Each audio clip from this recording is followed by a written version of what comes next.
From the halls of Montezuma to the shores of Tripoli. Now there are two coastal cities with the name Tripoli, one in Libya and the other in Lebanon. This line from the song I mentioned is the hymn of US Marines and it refers to the Tripoli in Libya. And you will ask why? The answer is Barbary Pirates. Now you will ask who were the Barbary Pirates? Barbary pirates were predominantly Muslim pirates from the Barbary coast that attacked Christian European shipping and settlements from the 16th century till their end in the 19th century. Now you will ask, what is the Barbary coast? So the Barbary coast refers to a part of the North African coast, mostly on the Mediterranean coastline, and it's named for its indigenous people, the Berbers. Our friend Cogito on YouTube actually made a video about the Berbers. So if you're interested, be sure to check that out. It's really interesting. Now, there are some clarifications that I should make before we proceed. So this series is not aimed at making a villain out of any religious or ethnic group.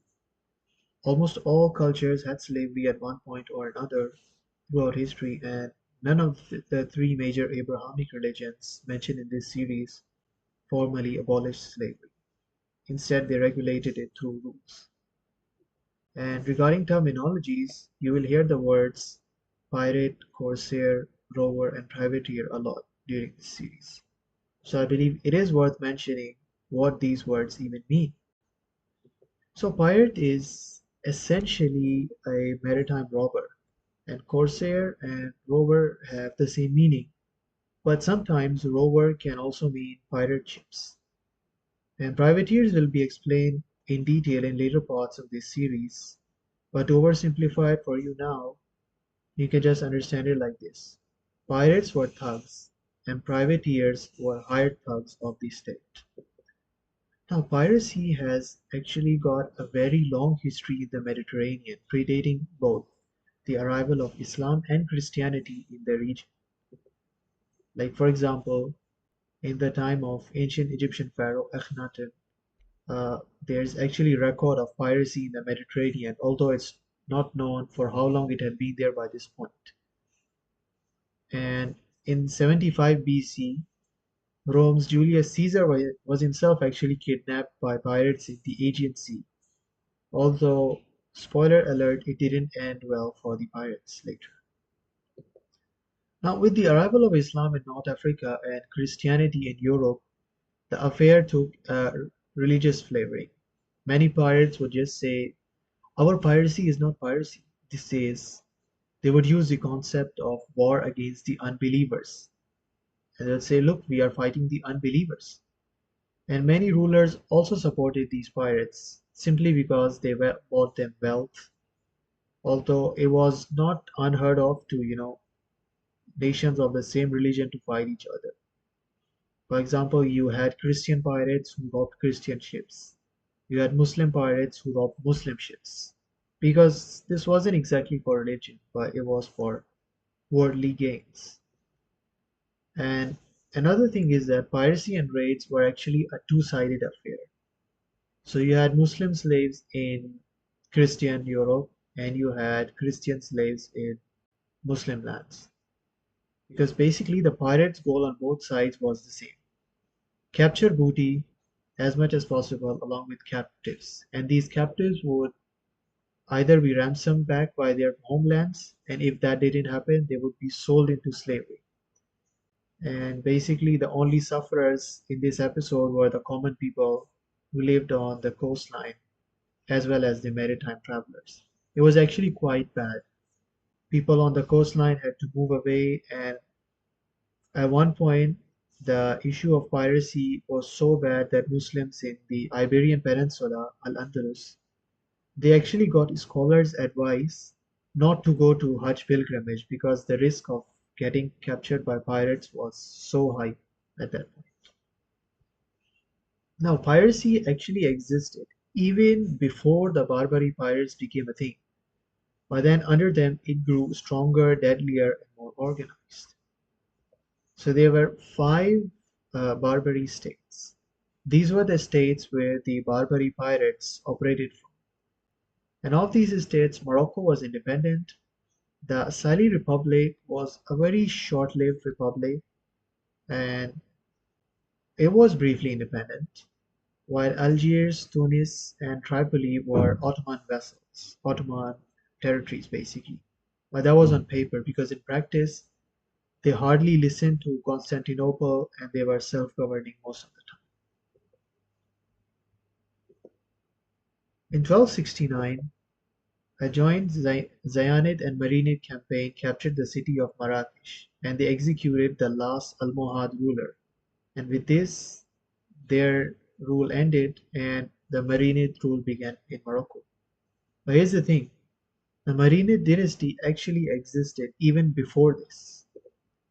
Back in 1212, what happened was that the Almohads had faced a really crushing defeat at the hands of Christian armies in Spain.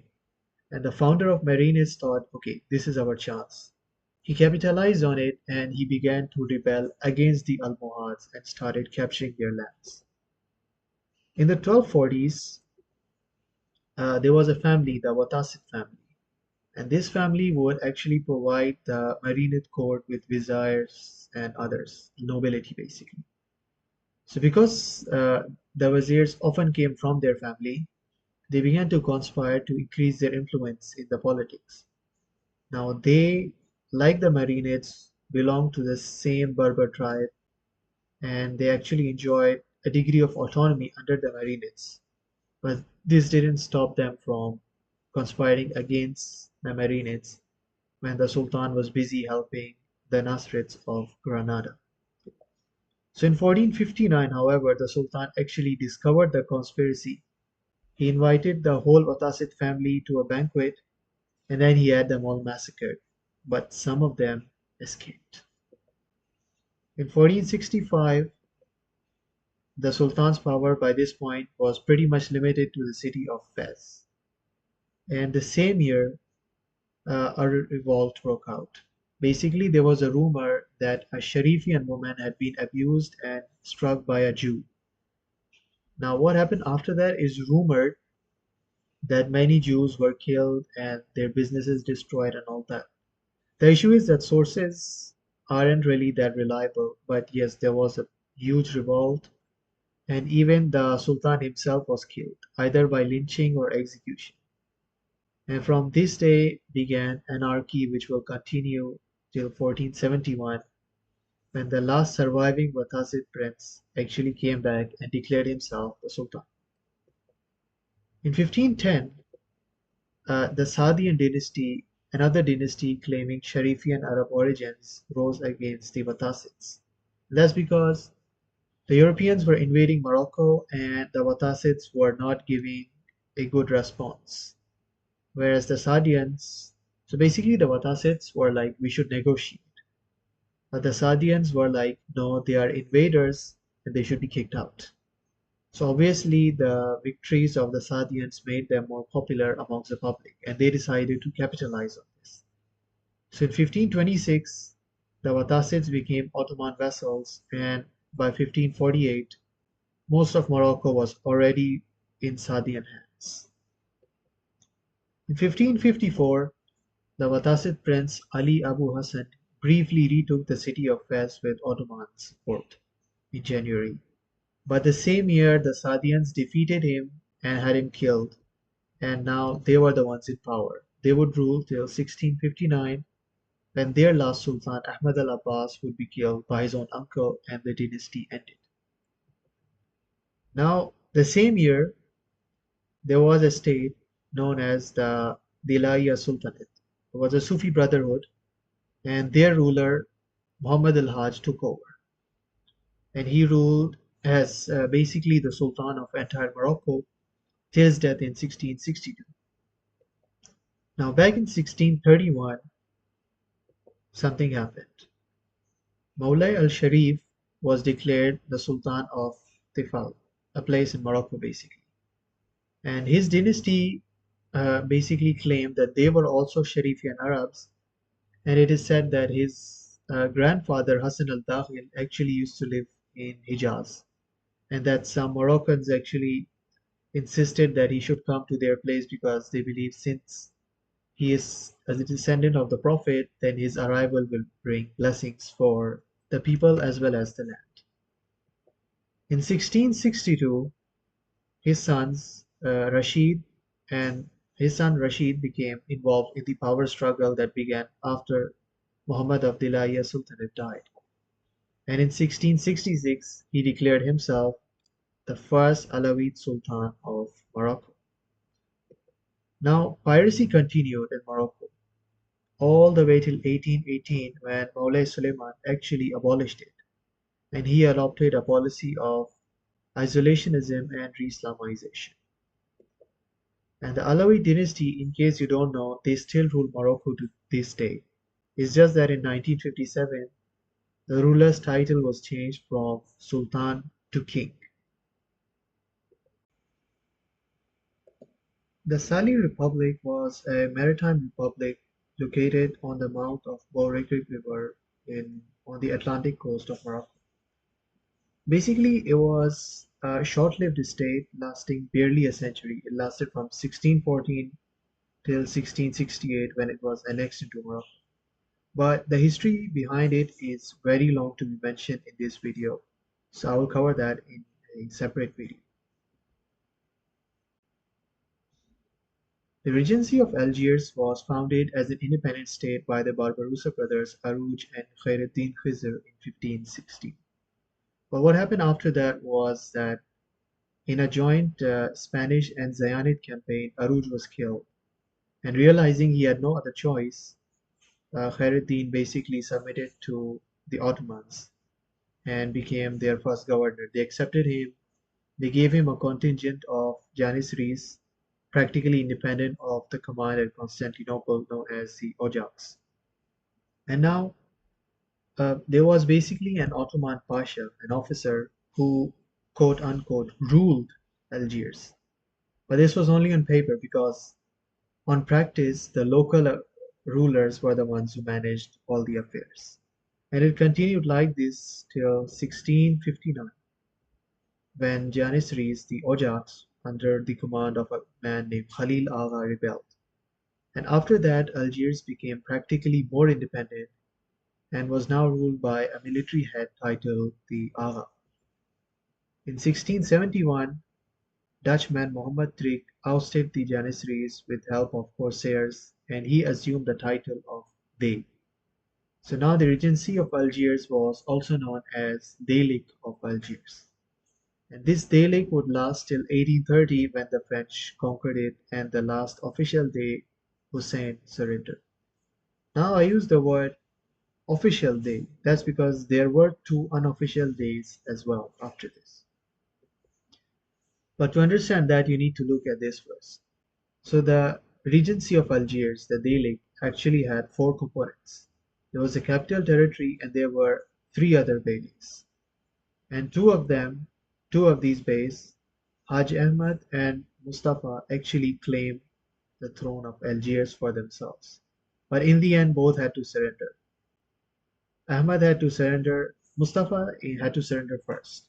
He surrendered in 1830 when the French defeated him, and Ahmad ruled another 18 years, but he had to surrender in 1848 when the French captured his capital, Constantine. And with this, the Regency of Algiers was over. Regency of Tunis was founded in 1574 upon the Ottoman reconquest of Hafsid territories. So initially it used to be ruled by a governor, but then the governor was known as the Pasha.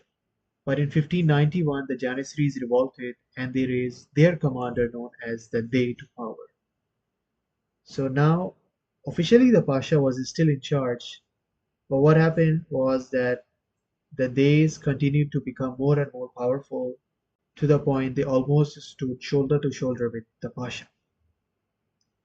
Later, Uthman Dey basically created a new post, the post of Bey. And in 1613, when Ramadan Bey died, the Bey became the main ruler. So now, instead of the Pasha or Dey, now you had the Bey in charge. And what happened at this point was that there was a Corsican renegade named Murad Bey. He established his dynasty, the Muradids. And how he did it? Well, Ramadan used to be the patron of Murad. So Murad took over when he died. And the title of Dey, however, continued to exist, but its rank was just degraded, and the powers were limited after they failed in a rebellion against Murad Bey II in 1673. But the office itself continued till Ahmad Bey of the Husainid dynasty would abolish it in 1860. So what happened later was that Murad Bey III, the last ruler of Muradid dynasty, he was actually killed in 1702 by Ibrahim Sharif of Tunis. And Ibrahim in turn was killed by Al Hussein I bin Ali. And Hussein would establish the Husainid dynasty after a period of chaos in 1705. Now Hussein's origin is a bit, questionable. I won't say questionable, but it's a bit confusing. His mother was a local North African, and his father was a native of Crete, but we don't know whether he was Greek or Turkish, because there are sources mentioning both, so we don't know which one is true. Either way, in 1888, the French established a protectorate over Tunis, and this lasted till 1956 when Tunisia became an independent monarchy and the base title was switched to king. But just a year later, the monarchy got abolished and the current Republic of Tunisia was founded, which still exists to this day. So the Regency of Tripoli was established in 1551 after Tripoli was retaken from the Hospitallers by Grand Vizier Hoja Sinan Pasha and the corsair Turgut Reis, also known as Dragut. So their first ruler was a local guy called Murad Agha, but then Turgut took over and he ruled as the Beyler Bey for the Ottomans. And even this state had a contingent of the Janissaries, which was practically independent from the command at Constantinople. Now in 1717, something interesting happened. There was a man named Ahmad Karamanli. He was descendant of the Karamanid Beys. So in case you don't know, early in the days of Ottoman Empire, Anatolia was actually divided between Turkmen princes, okay, known as Beys. And one of these princedoms was the Beylik of Karaman.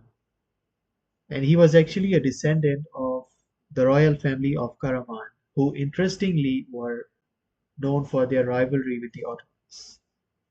This dynasty would rule autonomously till the Ottomans actually reconsolidated their hold over the region and deposed them in 1835. And at this point, the Ottomans changed the status of the regency from Vilayat, from a Beylik, or as it was called, to a Vilayat. Now the governor was titled Wali, and in 1912 the territory was lost to Italians. Now you will ask, how did the Barbary Pirates become a thing? So this is what we will be discussing in the first episode of this series. For now, I would like to thank you for watching.